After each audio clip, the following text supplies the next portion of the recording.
안녕하세요. 오늘은 7월 25일 월요일입니다. 오늘은 히브리서 13장 1절에서부터 17절까지를 본문으로 큐티 가이드를 시작하겠습니다. 먼저 오늘 이 본문을 통해 제가 묵상한 하나님은 돈을 사랑하지 말라고 하신 분입니다. 5절 말씀을 읽겠습니다. 돈을 사랑하지 말고 있는 바를 족한 줄로 알라. 그가 친히 말씀하시기를 내가 결코 너희를 버리지 아니하고 너희를 떠나지 아니하리라 하셨느니라. 아멘. 많은 사람들이 돈을 사랑합니다. 하지만 하나님은 돈을 사랑하지 말라고 말씀하십니다. 사람들이 돈을 사랑하는 이유는요, 돈이면 안 되는 게 없다고 믿기 때문입니다. 그래서 돈은 언제든지 우상이 될 수 있고, 그래서 하나님은 돈을 사랑하지 말라고 말씀하신 것입니다. 저는 어떨까요? 또 제 주변 사람들은 어떨까요?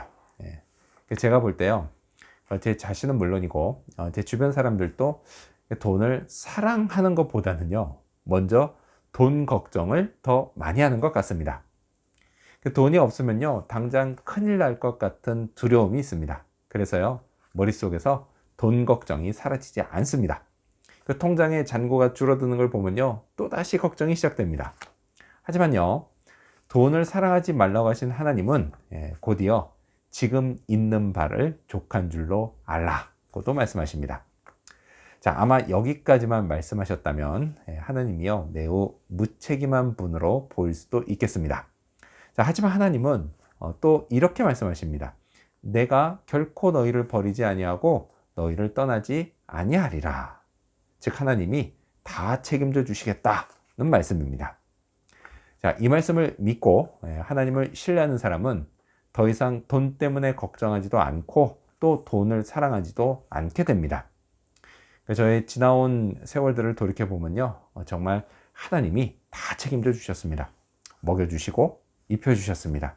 때론요, 전혀 예상치도 못한 도움의 손길을 보내주시기도 하셨습니다. 돈을 사랑하고 싶은 유혹, 이 유혹은요, 자본주의 세계에 사는 동안 끊임없이 계속될 겁니다. 그래서 그때마다 다 책임져 주겠다 라고 하신 하나님의 약속을 되새겨야겠습니다. 자, 그렇다면 계속해서 오늘 이 본문을 통해 제가 발견한 인간의 모습, 어떤 게 있을까요?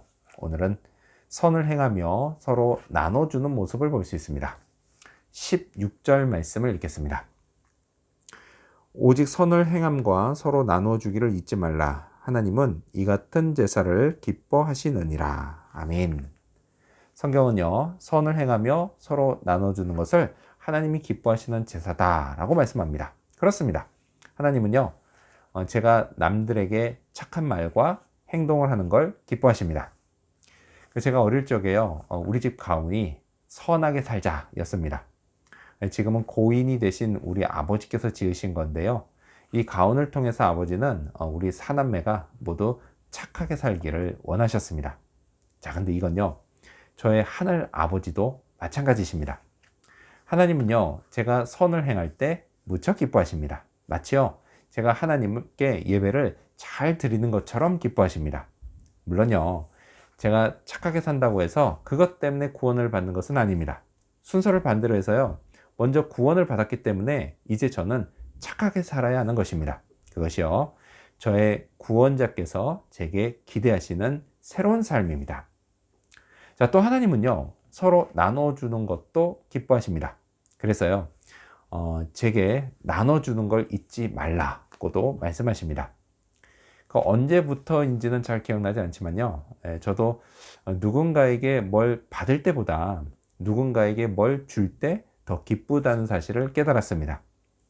그 가난한 유학생 시절이요, 함께 공부하던 몇몇 가정이 부족하고 없는 중에도 서로 열심히 나눠줬던 추억이 있습니다. 그때 우리는 참 행복했습니다. 자, 이 행복은요, 지금도 계속됩니다. 여전히 제 주변에는 제가 뭔가를 나눠줄 수 있는 사람들이 있습니다. 반대로요, 저도 누군가로부터 나눔을 받고 있습니다. 저는요, 이런 나눔의 손길이 하나님의 손길이라고 믿습니다.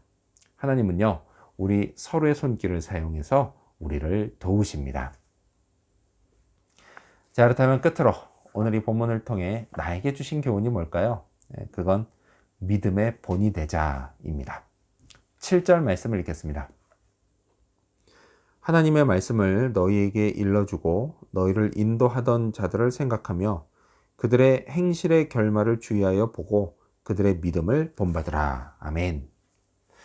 누군가 제게 목사의 역할이 뭐냐고 물으면요. 저는 제일 먼저 목사는 하나님의 말씀을 일러주는 사람이라고 말합니다. 자, 그리고 이를 통해 교인들을 하나님께 인도하는 사람이라고도 말합니다. 제 큰아들이 아직 어릴 적의 일입니다. 어느 날이요, 저는 아들에게 아빠가 목사인 게 좋으니? 라고 물어봤습니다. 자, 그랬더니 그렇다고 했습니다.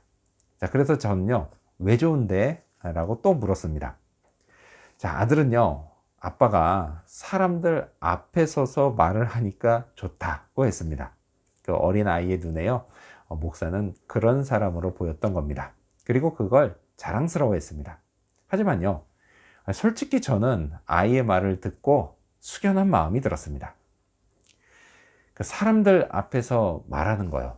그것도 그들을 하나님께 인도하기 위해 하나님의 말씀을 말하는 건요, 인간 한 개인에게 있어서 사실 매우 부담스러운 일입니다.